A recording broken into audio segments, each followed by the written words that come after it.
और हमारा मन तो कितना निर्बल है, कोई रिसेप्शन में या प्रसंग में जाके फिर वापस घर आते तो चर्चा क्या होती है देख लेना, वो आया था, वो नहीं आया था, वो लेट आया था, वो खाने के वक्त आया था, उसने मेरे सामने देखा लेकिन स्माइल नहीं किया, मुझे उससे मिलने की इच्छा थी लेकिन उसके चेहरे पे एटीट्यूड अच्छा नहीं था, उसने ये पहना था नहीं पहना था।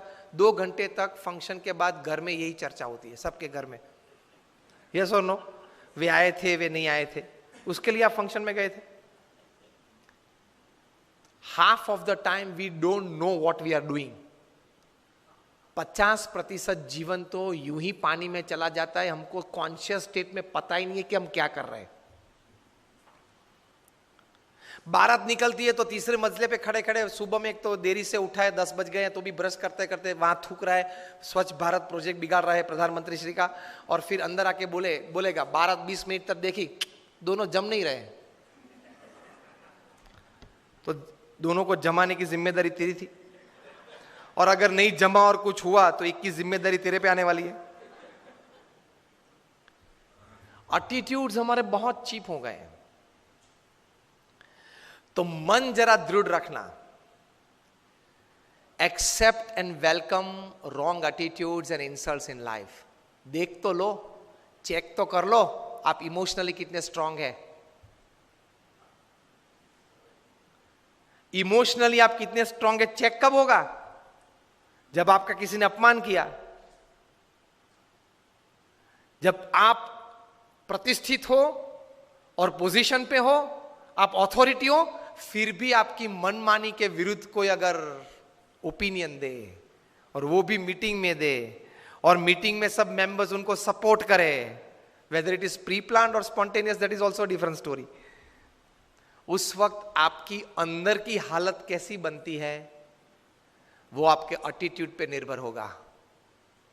If my opinion works, I am happy to work.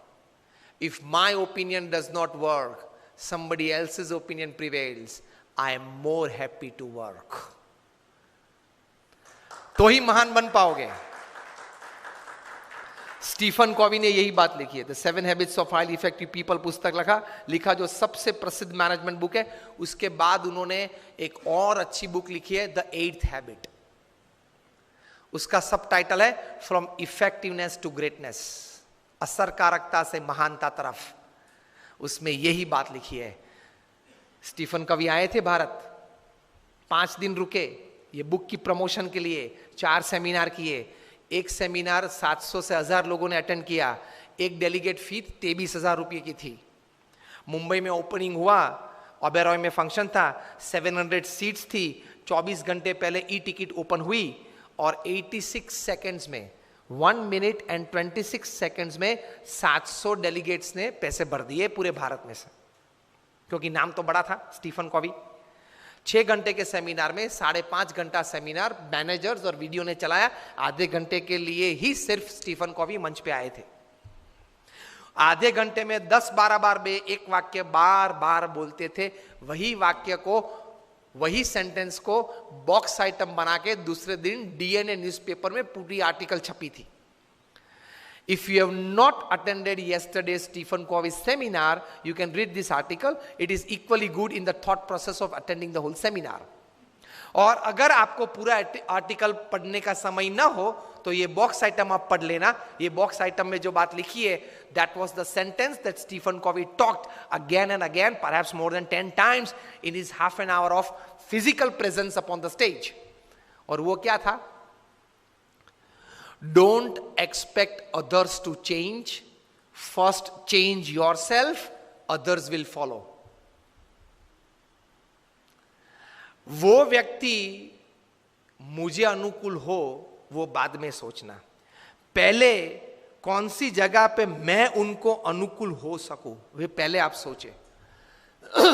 This is spirituality in management. Upanishad में ये बात है। All credits to Stephen Covey ये विचार के हिसाब से, लेकिन ये विचार हमारे उपनिषद में है। Don't expect others to change. I am quoting Stephen Covey, not just word to word, but letter to letter. Don't expect others to change. First change yourself to suit others, and then others will follow. तो attitude ये रखना है काम करने कि मुझे सब कोई अनुकूल हो तो देखो मैं कैसा काम कर पाता हूं, वो एटीट्यूड नहीं है, गलत है.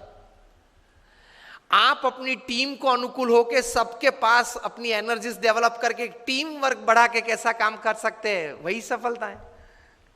तो that comes in attitude. Don't expect others to change. Otherwise everybody is expecting others to change.